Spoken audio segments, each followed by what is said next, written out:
A very good morning to all of you. You all are welcome to Study IQ and I am Dr. Ranjita. आज के इस lecture में हम लोग बात करेंगे क्लास 7 NCERT साइंस NCERT के चैप्टर नंबर 17 के बारे में, विच इज़ अबाउट फॉरेस्ट. तो अगर आप मुझे कांटेक्ट करना चाहते हैं तो you can send me a mail on this email ID, you can follow me at this Instagram link. और अगर आपको इस चैप्टर के PDF चाहिए तो आप इस टेलीग्राम चैनल पर जाकर इसके PDF डाउनलोड कर सकते हैं. अगर आप चाहते हैं कि क्लास 6 NCERT के चैप्टर्स को भी आप देखना या क्लास 7 NCERT के पहले वाले चैप्टर्स को देखना, तो उन सब के लिंक्स भी इसी टेलीग्राम चैनल पर शेयर कर दिए गए हैं. जब आप टेलीग्राम चैनल ज्वाइन करें तो काइंडली एड्रेस में मेरे नाम का स्पेलिंग ज़रूर चेक करें. हम बात कर रहे हैं आज के इस चैप्टर में फॉरेस्ट के बारे में पढ़ना चाहते हैं. तो फॉरेस्ट जिसे कहते हैं जंगल, तो फॉरेस्ट क्या होते हैं? तो फॉरेस्ट वो एरिया होता है लैंड का जिस पे बहुत ज़्यादा पेड़ लगे होते हैं. अगर हम बात करें और जनरल टर्म्स में तो किस जगह को हम जंगल कहते हैं? तो जंगल वो जगह है जहाँ पे बहुत सारे पेड़ लगे हुए हैं. तो बहुत सारे पेड़ हो सकते हैं जैसे कि साल ट्री. अगर मैं इंडिया की बात करती हूँ तो साल ट्री हो सकता है, टीक, शीशम, नीम, पलाश, आंवला, ये सारे तरह तरह के पेड़ जो हैं वो जंगल में हो सकते हैं. जो फॉरेस्ट है उसके अंदर और क्या क्या होता है? फॉरेस्ट के अंदर पेड़ तो होते हैं, ये हम सब जानते हैं, लेकिन पेड़ों के साथ साथ बहुत सारे अलग तरीके के जीव जंतु, इंसेक्ट्स, ये सब भी रहते हैं. इंसेक्ट्स, बटरफ्लाइज, हनी बीज, बर्ड्स और अलग अलग तरीके के एनिमल्स भी जंगल में रहते हैं. अगर हम स्ट्रक्चर की बात करते हैं फॉरेस्ट की, फॉरेस्ट का अगर हम स्ट्रक्चर की बात करेंगे तो प्लांट्स होंगे जिसको हम बोलते हैं, अलग अलग प्लांट्स को हम किसी को पेड़ बोलते हैं, किसी को श्रब्स बोलते हैं, किसी को हर्ब्स बोलते हैं. अलग अलग लेवल. हमने प्लांट वाले चैप्टर में क्लास 6 में पढ़ा था कि ट्रीज़ और श्रब्स और हर्ब्स में क्या क्या डिफरेंस होते हैं एक दूसरे के साथ. तो अगर आप जानना चाहते हो तो उस चैप्टर में देख सकते हैं. ये जो पेड़ हैं, अलग अलग वैरायटी के पेड़, फिर पौधे, फिर जड़ी बूटियाँ, अलग अलग लेयर्स बनाते हैं जंगल में. 1 लेयर, 2 लेयर, 3 लेयर, इस तरीके से जंगल बनाते हैं. तो जो कैनोपी होती है, कैनोपी किसको बोलते हैं? जो upper most branches and leaves of the tall trees which act as a roof, जो छत की तरह काम करती हैं. जो ऊंचे वाले, जो ऊपर वाले जो पेड़ होते हैं, जिनकी टहनियाँ, जिनके पत्ते सब मिलके जंगल में छत की तरीके से काम करते हैं, वो ढक देते हैं, उसको कैनोपी कहा जाता है. It is the highest layer of the vegetation in the forest. The branch part of the tree above the stem is known as crown of the tree. मतलब अगर ये पेड़ है और अगर ये ऐसे है तो इस वाला जो पोर्शन है इसको बोलते हैं क्राउन. ओके, ये क्राउन बोला जाता है पेड़ का. तो कैनोपी क्या बना रही है? छत की तरह बना रही है. इस डायग्राम में पहले आप देखिए, ये जंगल है. तो जंगल में क्या हुआ है? देखो, ये ऊंचे ऊंचे पेड़ है, इसमें क्या बना हुआ है? ये देखिए, ये एक दूसरे के साथ साथ उनकी हाइट जो होती है ऑलमोस्ट सेम रहेगी. थोड़े थोड़े पेड़ लंबे हो सकते हैं, उनको छोड़ के इतनी लंबी जो हाइट वाले पेड़ होंगे उन्होंने क्या किया? ऊपर से जंगल को ढक लिया. तो इसको कैनोपी कहा जाता है. ये अंडर कैनोपी है, शर्ब्स लेयर है, उसके नीचे छोटे पेड़, छोटे पौधे, ये सब लगते हैं. तो इसे हम कैनोपी कहते हैं, टेक्निकल नेम. फिर हम बात करते हैं अंडर स्टोरी क्या है. The different horizontal layers formed due to different types of crowns in the forest is called understorey. पहले आपने क्या बात किया? कैनोपी का, जिसने कि पूरे के पूरे जंगल को छत की तरह, एक चादर की तरह ढक दिया है. उसकी जो लेयर नीचे होंगी उनको हम अंडर लेयर्स बोलेंगे. पेड़ों की लेयर, पौधों की लेयर, है ना, उन सबको. जो अंडर स्टोरी है, the constituent of the understorey can be described as follow. The top layer it consist the giant and tall trees followed by shrubs then tall grasses. क्या रहेगा? ऊपर सबसे बड़े पेड़ हैं. इसमें कुछ भी बहुत सिंपल सा कॉन्सेप्ट है. ऊपर सबसे ऊंचे ऊंचे पेड़ हैं जिनके क्राउन ने मिलकर, क्राउन क्या था? ऐसे जो हमने बना दिया था, ये क्राउन था. उनके क्राउन ने मिलकर पूरे जंगल को ढका हुआ है, वो है. नीचे अलग अलग हाइट के पेड़ हैं, छोटे पेड़ हैं, फिर छोटे लंबी घास है, फिर छोटी घास है, इस तरह से. जो श्रब्स की जो लेयर है, it has many shrubs and bushes of approximately 1 to 2 metre height. It makes dense layer at some places of forest where enough sunlight is present. तो श्रब्स की लेयर आती है, उसके बाद पेड़ों के बाद श्रब्स की लेयर आती है. फिर उसके बाद क्या आएगी? हर्ब्स की लेयर आएगी. वो क्या करेंगे? Just below the shrubs layer जो आएगी, हर्ब्स की लेयर आएगी. It is the lowest layer of the vegetation having leafy plants. उसमें बहुत पत्तेदार पौधे होते हैं. ओके, जो हर्ब्स होंगे वो तो शॉर्ट लिव्ड होते हैं, सीजनल होते हैं, लेकिन पेड़ सीजनल नहीं होते, पेड़ लंबे लंबे टाइम तक रहते हैं. जो फॉरेस्ट का जो फ्लोर है, the forest floor plants found here are small as mosses. Liverworts. अब जंगल की हम बात कर रहे हैं, हमने ये लेयर की बात की है ना, कैनोपी की बात की, फिर अंडर स्टोरी की बात करें, अंडर कैनोपी की बात कर रहे हैं, उसमें अलग अलग हाइट के पेड्स आ रहे हैं, फिर शब्स आ रहे हैं, फिर ये हो रहा है। फिर जो ये फ्लोर है जंगल का, इसके ऊपर भी अलग अलग वेजिटेशन होती है, लाइकन्स हो सकते हैं उसके ऊपर, और अलग अलग वैरायटी के वेजिटेशन इस पे हो सकते हैं। तो हमने ये बात किया। तो जो फॉरेस्ट का फ्लोर है, इधर क्या होगी, स्मॉल मॉसेस, लिवरवॉर्ड्स, लाइकन्स, ये सब है, और मैनी काइंड ऑफ इंसेक्ट्स, इन्हीं के बीच में तरह तरह के कीड़े मकोड़े भी रहते हैं। Most of the forest floor is covered with dead and decaying plant matter and animal waste. अब आप ये देखिए, ये जो लाइन लिखी हुई है, जो फॉरेस्ट का फ्लोर है उसके ऊपर सारे पत्ते गिर रहे हैं, टहनियाँ टूट के, पत्ते, जो भी पेड़ टूट रहा है, या जो सीजनल पौधे थे वो सारे के सारे मर के फ्लोर पे गिर रहे हैं।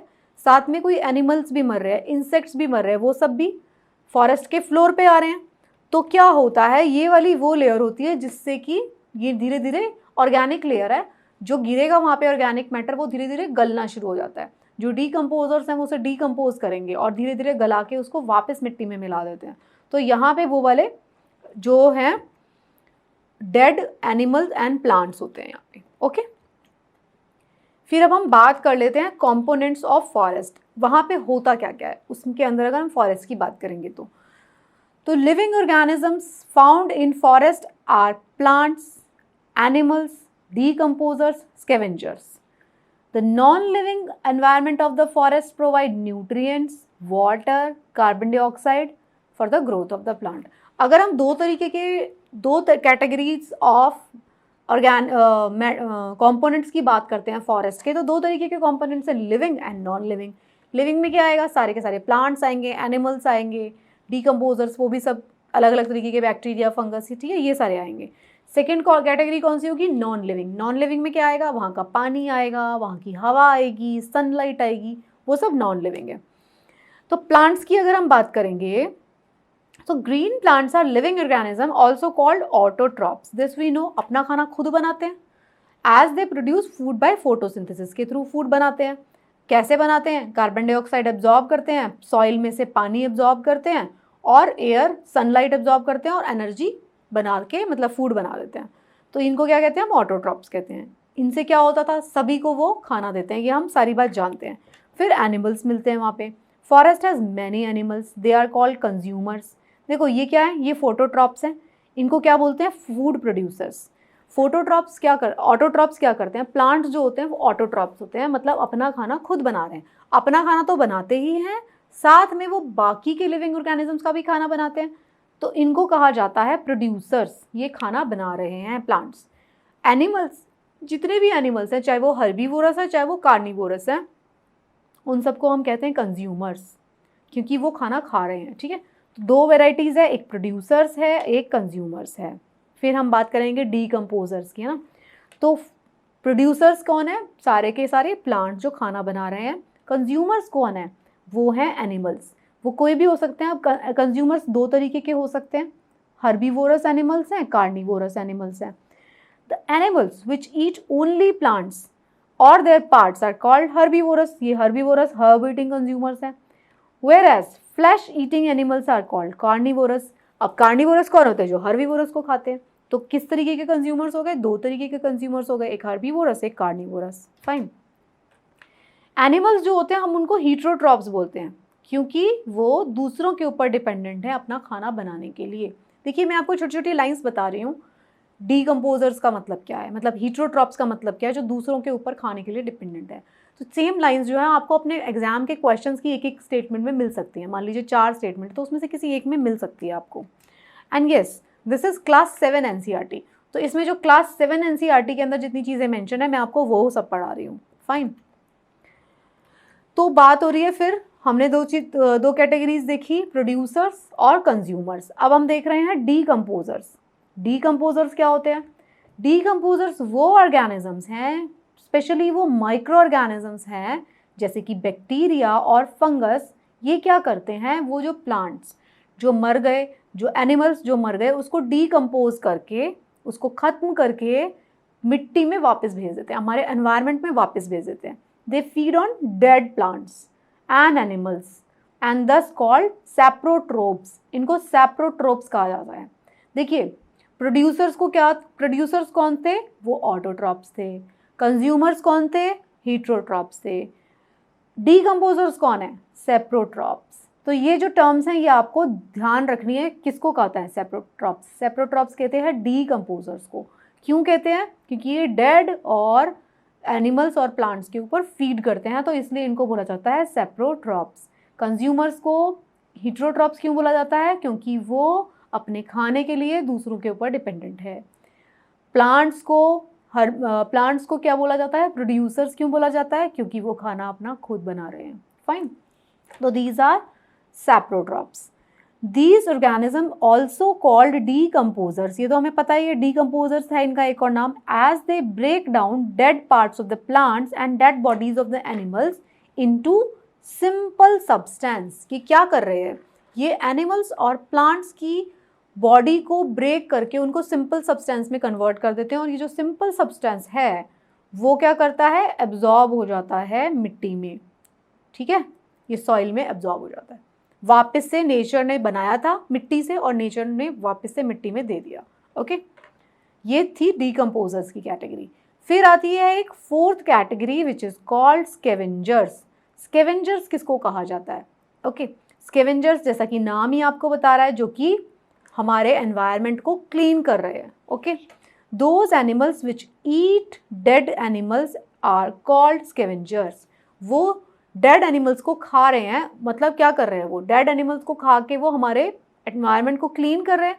वो कौन है? वल्चर्स है, वो क्रोज है, जैकल्स है, हाइना है, कुछ इंसेक्ट्स हैं, ants, beetles, termites, millipedes, earthworm, ये सारे के सारे क्या हैं? ये सारे के सारे स्कैवेंजर्स हैं। Okay, scavengers are the cleaning agent of our environment because, but these are not decomposers. ये आपको समझनी पड़ेगी एक बात, एग्जाम में क्वेश्चन ऐसा हो सकता है, क्या स्कैवेंजर्स को ही डीकम्पोजर्स कहा जाता है? नो, स्कैवेंजर्स सिर्फ ईट करते हैं, उसको खाते हैं। ओके, ये डीकम्पोजर्स क्या करते हैं? डीकम्पोजर्स उसके ऊपर उसको डीकम्पोज कर देते हैं, डी नेचर कर देते हैं, डीकम्पोज कर देते हैं ताकि वो मिट्टी में दोबारा मिल जाए। ये उसको खा लेते हैं, वो उसको मिट्टी में नहीं मिला रहे हैं, उसको खा ले रहे हैं। Okay, Scavengers are cleaning agent of our environment, but these are not decomposers as they do not break down complex dead organic matters into simple ones. ये इसको मिट्टी में कैसे मिलाते हैं? Decomposers, वो उसको small simple substance में बना देते हैं, तोड़ के उसको simple substance बना देते हैं, और वो simple substance जो मिट्टी में absorb हो सकता है, तो इसलिए उनको decomposers कहा जाता है। They are different from scavengers. This you have to understand, क्योंकि डीकम्पोजर्स कौन है? डीकम्पोजर्स है bacteria, fungus etcetera. But scavengers कौन है? स्कैवेंजर्स के अंदर क्रो भी आता है, स्कैवेंजर्स के अंदर चील भी आ गई, वल्चर भी आ गया, चींटियाँ भी आ गई, वो सब स्कैवेंजर्स है जो कि डेड एनिमल को खाते हैं। ओके, आई होप ये आपको डिफरेंस क्लियर हो गया। इस डायग्राम में आप देख सकते हैं स्कैवेंजर्स को, ये आपको इसमें वल्चर्स दिखाई दे रहे हैं, इसमें अर्थवॉर्म दिखाई दे रहा है, ये सब क्या है? स्कैवेंजर्स हैं। फिर अब हम बात करते हैं फॉरेस्ट का इम्पॉर्टेंस क्या होता है, हमारे लिए क्या इम्पॉर्टेंस है फॉरेस्ट का। The forest provide us with large number of product, हमें बहुत सारे प्रोडक्ट्स मिलते हैं फॉरेस्ट से। दे ऑल्सो प्यूरिफाई एयर, जो उनका सबसे बहुत बड़ा रोल है, ये एयर को प्यूरिफाई करते हैं, एंड वाटर क्वालिटी उसको भी प्यूरिफाई करते हैं, and maintain soil moisture and climate से, so they are called life line. Forest को लाइफ लाइन क्यों कह रहे हैं हम? क्योंकि फॉरेस्ट से हमें बहुत सारी रॉ मटेरियल, ये चीज़ें तो मिल ही रही हैं जिसको हम क्वांटिफाई कर सकते हैं। हमें लकड़ी मिल रही है, हमें फल मिल रहे हैं, हमें और चीज़ें मिल रही हैं, एनिमल्स मिल रहे हैं कुछ, तो उसके साथ साथ हमें क्या मिल रहा है जो हम क्वांटिफाई नहीं करते जनरली, क्या है वो? हमारे को पानी मिल रहा है, मॉइस्चर उसको रिटेन करके रखते हैं हमारी मिट्टी के अंदर, हमें ऑक्सीजन मिल रही है, वो सारी चीज़ें हमें कहाँ से मिल रही हैं? फॉरेस्ट से, इसलिए हम इसको लाइफ लाइन कहते हैं। तो फॉरेस्ट हमें क्या करता है? मैनी यूजफुल प्रोडक्ट्स प्रोवाइड करता है। The various things which are obtain from forest are called forest products. जो चीज़ें हमें फॉरेस्ट से मिलती हैं उनको हम क्या कहते हैं? उनको हम कहते हैं फॉरेस्ट प्रोडक्ट्स। मतलब फॉरेस्ट के प्रोड्यूसर्स हैं वो, फॉरेस्ट के प्रोडक्ट्स हैं वो जो हमें मिलते हैं। क्या क्या होता है वो? Some of the important products which we get from the forest are wood, ये हमें पता है, हनी शहद मिलता है, गोंद मिलता है गम, सीलिंग वैक्स, कत्था मिलता है हमें, फ्रूट्स मिलते हैं, ऑयल्स मिलते हैं, spices, natural rubber, an number of things हमें फॉरेस्ट से मिलती हैं, बहुत सारी चीज़ें। Okay, medicinal plant, fodder for cattle, पशुओं का चारा, जलाने के लिए लकड़ियाँ घर बनाने के लिए, पेपर बनाने के लिए और फर्नीचर बनाने के लिए, कितनी चीज़ों के लिए, है ना। The most important product obtain from the forest is would. सबसे ज़्यादा वुड के लिए हम फॉरेस्ट को जानते हैं, पेड़ लगे हुए हैं वहाँ, उसी को काट लिया जाता है, which is obtain by cutting down the forest trees. The wood obtain from the forest is useful for large number of purposes in our daily life. उससे वुड से हम क्या बनाते हैं, फर्नीचर से लेके, घर से लेके, नाव से लेके, पता नहीं क्या क्या बनाते हैं। फिर हम बात करते हैं forest maintain balance between oxygen and carbon dioxide. जो हमें उससे प्रोडक्ट मिलते हैं वो तो कॉमन है, वो सब जानते हैं, इतनी सारी चीज़ें मिलती हैं। जो ये चीज़ है जिसके ऊपर लोग जानते हैं लेकिन ध्यान नहीं देते, वो ये है कि वो कार्बन डाइऑक्साइड और ऑक्सीजन की जो बैलेंसिंग है उसको मेंटेन करते हैं हमारे नेचर के अंदर। Plants in the forest releases oxygen during photosynthesis. ये तो पता है, इतने सारे अब जंगल में क्या है, इतने बड़े बड़े पेड़ लगे हुए हैं, पौधे लगे हुए हैं, तो वो क्या कर रहे हैं, वो सब फोटोसिंथेसिस कर रहे हैं, और फोटोसिंथेसिस करके क्या कर रहे हैं, oxygen release. This provide all animals including us with oxygen to breathe and helps to maintain the ratio of oxygen to carbon dioxide in the atmosphere। अगर पेड़ों को काट दिया जाएगा, जंगलों को काट दिया जाएगा, तो क्या डिस्टर्ब हो जाता है, हमारा ऑक्सीजन और CO2 का लेवल डिस्टर्ब हो जाता है, क्योंकि जंगल में पौधे पेड़ क्या करते हैं, वो हमारे, उनको कार्बन सिंक भी कहा जाता है। जो बड़े बड़े जंगल हैं जैसे अमेज़न के जंगल, ऐसे बड़े बड़े जंगलों को कार्बन सिंक कहा जाता है, इनको लंग्स बोला जाता है हमारे अर्थ का। जो हमारे अमेज़न के जंगल्स है उसको पता है क्या बोलते हैं, उसको लंग्स ऑफ द अर्थ बोलते हैं। हमारी जो अर्थ है उसके फेफड़े हैं, वो वहाँ से सांस लेती है। इतने पेड़ हैं वहाँ पर, पूरी अर्थ में इतने ज़्यादा पेड़ हैं वहाँ पे कि वो उसको नाम दे दिया गया है कि लंग्स है हमारी अर्थ के। क्यों बोला गया है लंग्स, क्योंकि हमारे, जैसे हमारी लंग्स काम करती हैं, आपने चैप्टर में पढ़ा था, जैसे हमारी लंग्स क्या करती है, हमारी लंग्स ब्रीद इन करती है, ब्रीद आउट करती हैं। तो पौधे क्या करते हैं, पेड़ ब्रीद इन क्या करते हैं, वो oxygen carbon dioxide breathe in करते हैं वो, और अपना फोटोसिंथेसिस करके ब्रीद आउट क्या करते हैं, ऑक्सीजन ब्रीद आउट करते हैं। तो कार्बन डाइऑक्साइड और ऑक्सीजन जो है उसका लेवल मेंटेन करते हैं वो हमारे एटमॉस्फेयर में। If the amount of carbon dioxide increases in the atmosphere, it will result in an increase in earth temperature। this you know, क्योंकि कार्बन डाइऑक्साइड क्या है, कार्बन डाइऑक्साइड अगर बढ़ेगी एटमॉस्फेयर में तो हमारे एटमॉस्फेयर का टेम्परेचर बढ़ेगा। क्यों, क्योंकि carbon dioxide green house gas है। ग्रीन हाउस गैस है ना ये। ग्रीन हाउस का क्या मतलब होता है, ग्रीन हाउस वही होता है जो आपने कभी कभी देखा होगा, जो पौधे, वो कुछ स्पेशल तरीके के प्लांट्स, फ्रूट्स को लगाने के लिए यूज़ किया जाता है।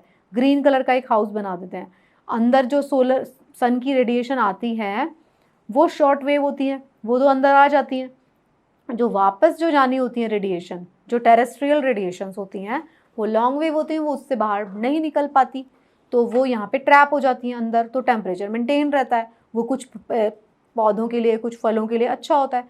तो ग्रीन हाउस इस तरीके से बनाया जाता है। सिमिलरली ग्रीन हाउस कैसे बनता है, कार्बन डाइऑक्साइड से। जब कार्बन डाइऑक्साइड एटमॉस्फेयर में बढ़ती जाती है तो ये एटमॉस्फेयर को गर्म करती है। ओके, तो इसके बारे में तो हम चैप्टर ज्योग्राफी में डिटेल में पढ़ेंगे। तो अभी आप इधर देखिए, तो क्या है ये, कार्बन डाइऑक्साइड और ऑक्सीजन का क्या कर रहे हैं, लेवल मेंटेन कर रहे हैं। प्लांट जो होते हैं इन forest intake carbon dioxide from the atmosphere during photosynthesis, hence they help in maintaining right amount of carbon dioxide in the atmosphere। क्योंकि जो एक्स्ट्रा कार्बन डाइऑक्साइड है उसे तो वो यूटिलाइज कर लेते हैं, बहुत सारी कार्बन डाइऑक्साइड तो वो खुद ही यूटिलाइज कर लेते हैं।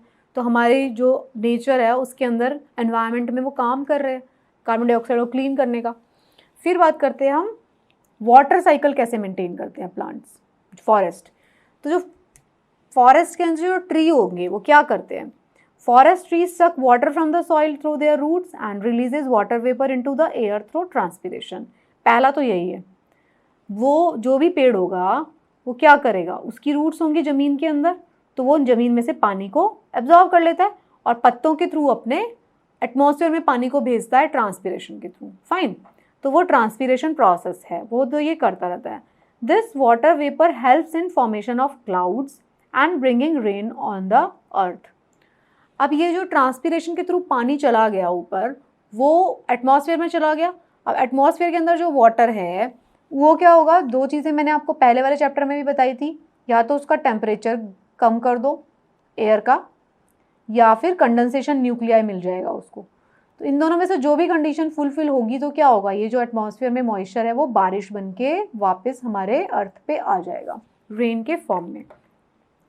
Thus, forests bring sufficient rainfall on the earth. In fact, about half the rain which falls in the forest area come from the transpiration of forestry themselves.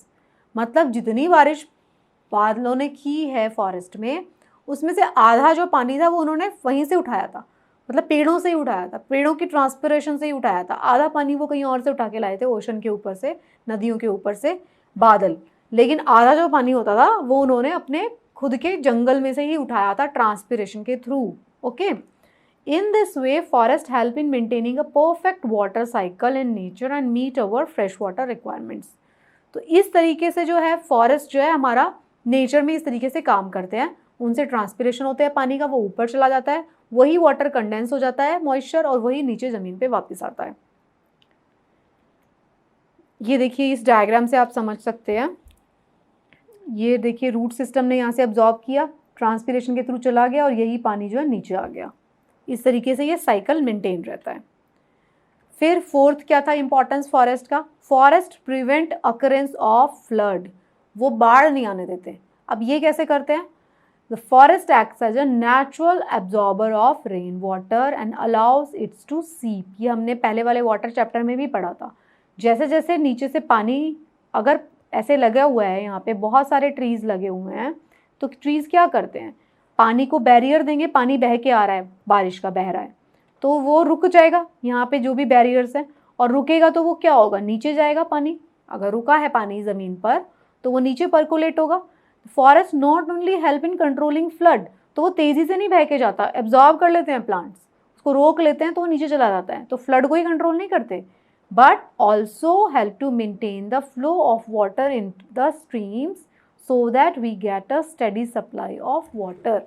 Same अगर वो flood से भी बचाते हैं, साथ में एब्जॉर्ब करके रखते हैं पानी, धीरे धीरे वहाँ से पानी जाता है, तो नदियों के अंदर भी पानी को कंट्रोल करते हैं। Okay, on the other hand if trees are not present rain hits the ground directly and may flood the area around it. अगर पेड़ नहीं होंगे तो क्या होगा, सीधा मैंने बताया यहाँ पे से जा रहा है पानी और एक खाली जगह से जा रहा है, तो वो सीधा पानी बह जाएगा, और बह के जाएगा कहाँ, बह के जाएगा उन जगहों पे जहाँ पे लो लाइंग एरियाज है ना, मतलब प्लेन्स में जहाँ पे लोग रहते हैं, वहाँ पे पहुँच जाएगा और फ्लड आ जाएगी। हैवी रेन्स में ऑल्सो डैमेज सॉइल, अगर बहुत ज़्यादा बारिश है और वहाँ पे पेड़ नहीं है तो वो मिट्टी को भी नुकसान पहुँचा देंगे, इरोजन कर देते हैं। Roots of the tree normally bind the soil together, but in their absence the soil is washed away by or eroded. हमने पढ़ा था ये भी, अगर पानी ऐसी मिट्टी के ऊपर बह रहा है जहाँ पे कोई भी पौधे नहीं लगे हुए, तो वो उस मिट्टी की ऊपर वाली लेयर को ही ले जाएगा अपने साथ, उसको इरोजन कहेंगे हम। और वो ऊपर वाली लेयर बहुत फर्टाइल लेयर थी, हमने सॉइल चैप्टर में पढ़ा था, सबसे फर्टाइल लेयर होती है सबसे ऊपर वाली, अगर वही चली जाएगी, बारिश में बह जाएगी वो, तो फिर क्या होगा, फर्टिलिटी डिक्रीज हो जाएगी मिट्टी की। The different kinds of plants grow together in forest making different layers and habitat for the wild animals. In the absence of plants, the soil will not hold water which will cause flood and erosion. ये आप समझ गए, अगर पेड़ नहीं होंगे, पौधे नहीं होंगे जंगलों में, तो इरोजन हो जाएगा मिट्टी का। फिर नेक्स्ट क्या है, ये था अभी नेक्स्ट है, forest provide habitat for wild life. जो हमारे जंगली जानवर हैं वो कहाँ रहते हैं, वो भी तो जंगलों में ही रहते हैं। अभी आपने देखा होगा कि जहाँ जैसे जिस जिस जगहों पे जंगल कट रहे हैं वहाँ पे क्या हो रहा है, जंगली जानवर निकल के उस जगह पर आ जाते हैं जहाँ पे भी लोग रहते हैं।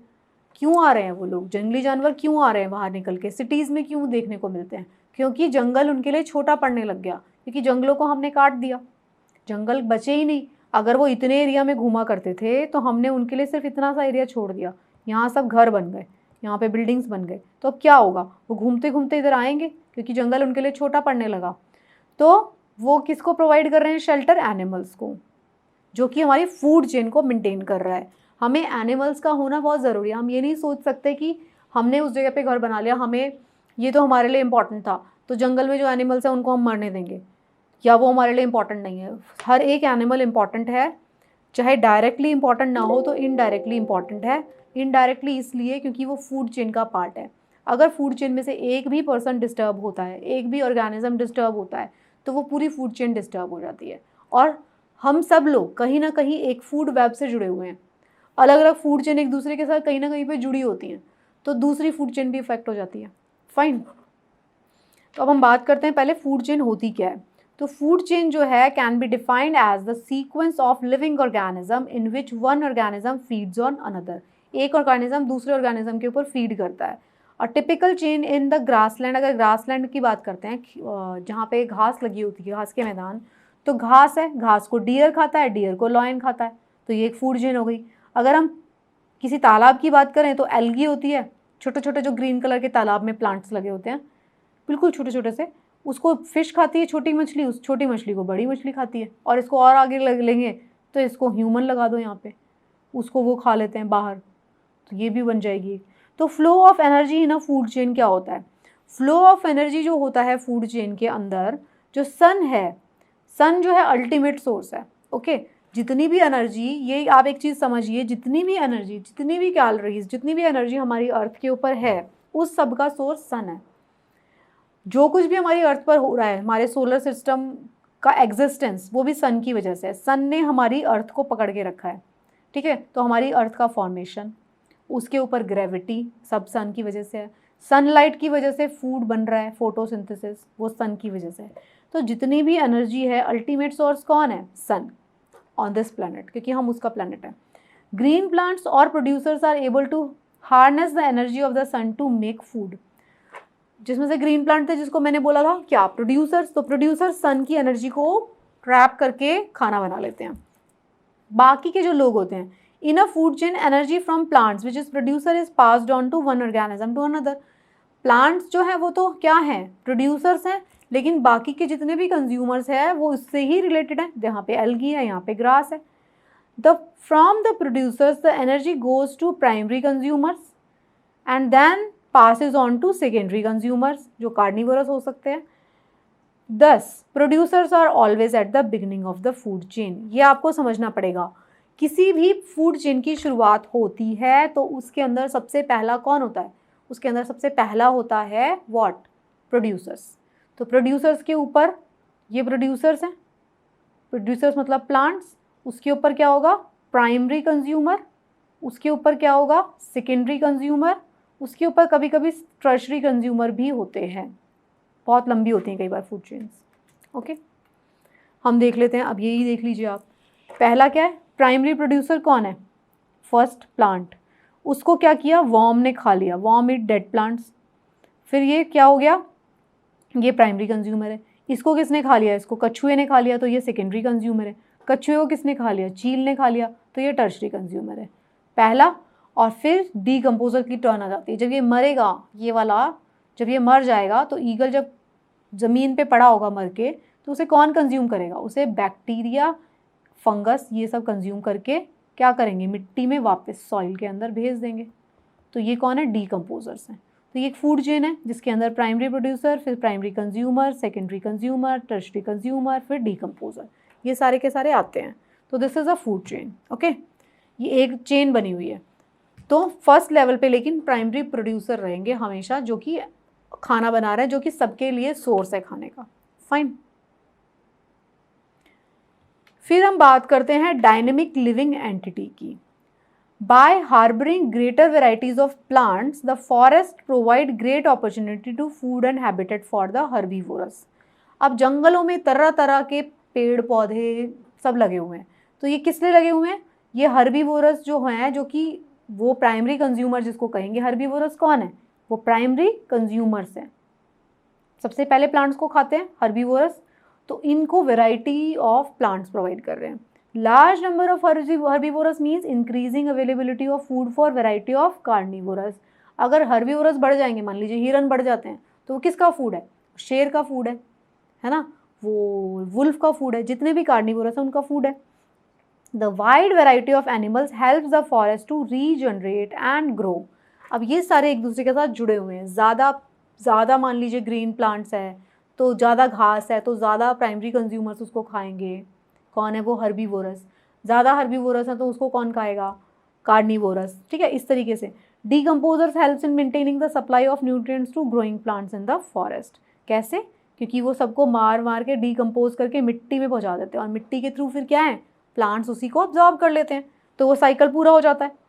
Therefore, the forest is a dynamic living entity. There is a continuous interaction between soil, water, air, plants, animals. इन सब का इंटरेक्शन चलता रहता है। सॉइल वाटर का यूज़ करके पौधे खाना बनाते हैं, पौधों को हर्बीवोरस खा लेते हैं, हर्बीवोरस को कार्निवोरस खा लेते हैं, कार्निवोरस जब मरते हैं डीकम्पोजर उनको डीकम्पोज करके मिट्टी में वापस पहुंचा देते हैं। ओके, फिर बात करते हैं हम फॉरेस्ट जो हैं वो अपने आप को रीजनरेट करते हैं। कैसे? जो डेड पार्ट्स होते हैं ट्रीज़ के और प्लांट्स के या डेड एनिमल्स या अदर कोई भी एनिमल वेस्ट होता है वो फॉरेस्ट के फ्लोर पे कलेक्ट होता रहता है। मैंने पहले वाले आपको डायग्राम में दिखाया था, फॉरेस्ट के फ्लोर पे गिरता रहेगा सब कुछ। और डीकम्पोजर्स मैंने बताया था आपको, फंगस और बैक्टीरिया क्या करते हैं? उसको डीग्रेड कर रहे हैं सिंपल ऑर्गेनिक सब्सटेंस में, उसको तोड़ तोड़ के सिंपल ऑर्गेनिक सब्सटेंस बना देते हैं और वो मिट्टी में चला जाता है और मिट्टी उसको फिर क्या करती है? उसको एब्जॉर्ब कर लेती है। मिट्टी क्या करती है? उसको प्लांट्स जो क्या करते हैं उसको मिट्टी में से एब्जॉर्ब कर लेते हैं।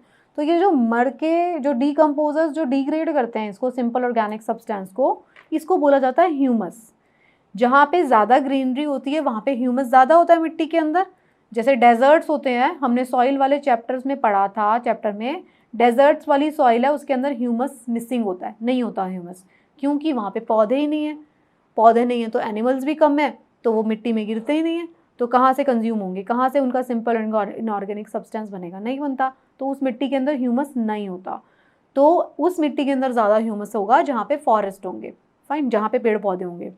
द ह्यूमस, ये एक एम आएगा, the humus makes the forest soil fertile by providing the nutrients. अब आप जान चुके हैं ह्यूमस के अंदर क्या है? वो डेड प्लांट्स, डेड एनिमल्स है, तो क्या है उसके अंदर? अल्टीमेटली न्यूट्रिएंट्स हैं, जो कि उसको डीकम्पोजर्स ब्रेक करके सिंपल ऑर्गेनिक सब्सटेंस बना दिया उसको, तो वो मिट्टी में मिल जाएगा और उसको पौधों को मिलेगा अल्टीमेटली। तो ये क्या करता है? ये फर्टिलिटी प्रोवाइड करता है प्लांट्स को। The animals, the birds of the forest, wind and water disperse the seeds of the trees and plants on the forest soil. ये सब क्या काम करते हैं? एनिमल्स, बर्ड्स, ये सब वाटर, ये सब क्या करते हैं? पॉलिनेशन या डिस्पर्जल ऑफ सीड्स कर रहे हैं। Not pollination, this is dispersal of seeds, ये डिस्पर्स कर रहे हैं सीड्स को। These seeds obtain nutrient from the soil and germinate. अब ये सारे देखिए जंगल में क्या है? जंगल के अंदर डीकम्पोजर्स क्या कर रहे हैं? ह्यूमस बना रहे हैं। ये सारे एजेंट्स हैं, एनिमल, प्लांट्स, वाटर, एयर, सब क्या कर रहे हैं? पेड़ों के बीज को फैला दे रहे हैं और फिर नए प्लांट्स खुद निकल रहे हैं। मिट्टी भी अच्छी है और वहाँ पे नए प्लांट्स निकल जाते हैं। तो ये क्या होता है? फॉरेस्ट की जो अल्टीमेटली जो वेजिटेशन है वो अपने आप ग्रो करती रहती है। ओके, नेक्स्ट टॉपिक जो हम पढ़ेंगे इसी चैप्टर का वो है फॉरेस्ट कंजर्वेशन। फॉरेस्ट कंजर्वेशन का क्या मतलब है? इसका मतलब है कि हमें फॉरेस्ट को बचाना पड़ेगा, फॉरेस्ट का हमें कंजर्वेशन करना पड़ेगा, उसको बचाना चाहिए। तो अब फॉरेस्ट को बचाना क्यों ज़रूरी है? देखो, पेपर हमें मिलता है फॉरेस्ट से, जिससे कि हम, paper is made from wood pulp, जिसके लिए हम क्या कर रहे हैं? फॉरेस्ट को काट रहे हैं। तो पेपर बनाने के लिए हम क्या करते हैं? बहुत सारे फॉरेस्ट को काटते हैं। फर्नीचर बनाने के लिए हम क्या करते हैं? पेड़ों को काट देते हैं। Excessive cutting down of the forest tree should not be allowed by the government to conserve forest. तो सबसे पहले कंजर्व करने के लिए क्या करना चाहिए फॉरेस्ट को? पहला स्टेप तो वही है कि भाई ओवर कटिंग नहीं करनी। जितने भी आप पेड़ काटोगे उससे ज़्यादा पेड़ आपको नए लगाने हैं, ये रेगुलेशन करना चाहिए। अब पेपर, मैगजीन्स, न्यूज़पेपर, इन सब का रिसाइकल करना चाहिए, उनको बार बार यूज़ करना चाहिए कि एक बार जो आपने पेपर बनाया, इसीलिए जब भी आप पेपर को भी फेंकते हैं तो उसको डस्टबिन में ना फेंक के आप उसको अलग से दें ताकि वो रिसाइकल में जाए। रिसाइकल होके जो नॉर्मल पेपर है उसका न्यूज़पेपर वाला पेपर बनेगा, बार बार न्यूज़पेपर वाला 3-4 बार बनेगा। जब न्यूज़पेपर वाला पेपर भी बनने लायक नहीं बचेगा तो फिर उसका हार्ड पेपर बनेगा, कुछ और बन जाएगा। ठीक है। A large number of forest trees are being cut down every day to meet the various demands of increasing population. हमारी पॉपुलेशन की जो इंक्रीजिंग डिमांड है, घर बनाना है, ये सब करना है, तो उसके लिए हमें फॉरेस्ट को काटना पड़ रहा है। तो उसकी वजह से उन सबको हमें अपनी डिमांड को थोड़ा कंट्रोल करना चाहिए, उसको काटने से क्या हो रहा है, क्योंकि हम तो काटते जा रहे हैं बिना सोचे समझे, लेकिन काटने से बहुत सारे इफेक्ट्स पड़ रहे हैं हमारे नेचर पर। वो क्या क्या इफेक्ट हैं? एक तो हमारे अर्थ का टेम्परेचर बढ़ता जा रहा है। अगर हमारे ट्रीज़ और प्लांट्स नहीं होंगे तो फोटोसिंथेसिस भी रुक जाएगा। फोटोसिंथेसिस रुक जाएगा तो क्या होगा? हमें ऑक्सीजन नहीं मिलेगी, ऑक्सीजन की कमी हो जाएगी, CO2 इन द एटमॉस्फेयर जो होगा वो यूज़ नहीं होगा, और CO2 यूज़ नहीं होगा तो हमें ऑक्सीजन नहीं मिलेगी, और नो फूड और shelter for the wild life in absence of trees plants and animal. वो क्या करेंगे? वो पूरा का पूरा साइकिल डिस्टर्ब करेंगे, वो ह्यूमन वाले एरियाज़ में आएंगे, मैन ह्यूमन कन्फ्लिक्ट्स बढ़ जाएंगे।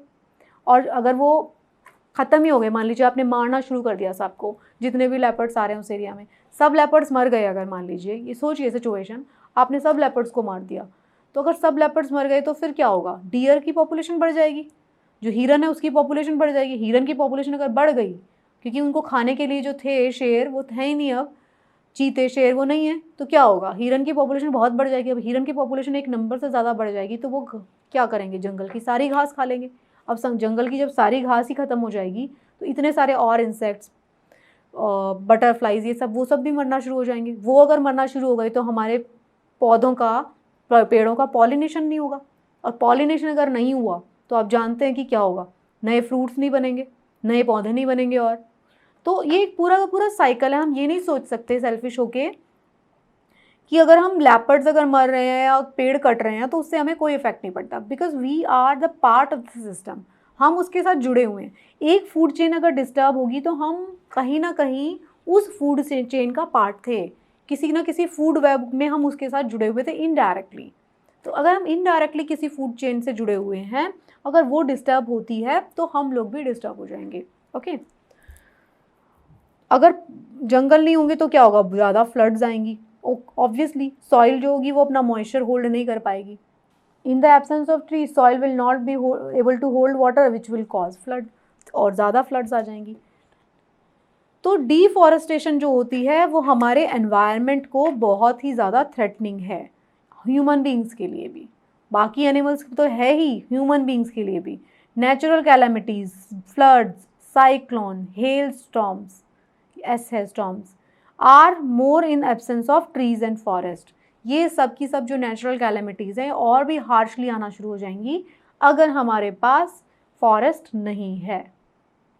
ये वाला चार्ट, जो ये जो साइकिल है, आप इसको देख सकते हैं।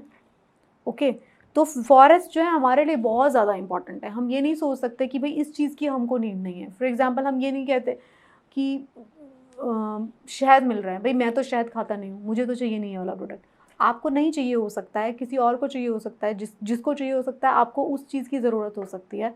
तो एक दूसरे से इंटरकनेक्टेड हो सकती हैं चीज़ें। Okay, so this was the chapter about forest. It was a basic chapter once again, जिसमें हमने डिस्कस किया कि फॉरेस्ट की क्यों ज़रूरत है। अगर फॉरेस्ट नहीं होंगे तो हमारा जो पूरा का पूरा इकोसिस्टम है वो पूरा डिस्टर्ब हो जाएगा। किस तरीके से डिस्टर्ब हो जाएगा? फॉरेस्ट नहीं होने से फ्लड्स आ सकते हैं, फॉरेस्ट नहीं होने से हमारी फूड चेन्स डिस्टर्ब हो सकती हैं। अगर एक फूड चेन डिस्टर्ब होगी तो दूसरे लोग भी डिस्टर्ब हो सकते थे। This was a very important chapter, basic chapter, class 7 NCERT। So I hope आपको ये समझ में आया होगा। So thank you so much and best of luck for your studies.